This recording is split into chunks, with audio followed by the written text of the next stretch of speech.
Road दौरान मेहर Faridabad road के ॾिनल कट बंद न थी सघिया। चोली ॾीपर भरिसां मेहर फरीदाबाद रोड के ॾिनल कट में पत्थरनि सां भरियल 10 व्हीलर ट्रक क्रॉस करण दौरान खंड में किरी पई।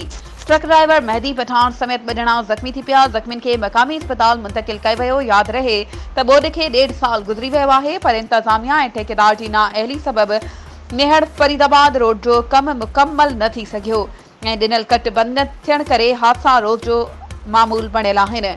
इलाइक़े वासियुनि पारां मेहर फरीदाबाद जे रोड जो कमु मुकम्मल करे ऐं चोली ॾीपर ॻोठ भरिसां रोड के ॾिनल कट बंदि करे इलाइक़े वासियुनि जी बेचैनी दूर करे रोज़ जे थींदड़ हादसनि खां बचायो वञे। ॿी सूरत में एहतिजाज जो दाइरो वधायो वेंदो।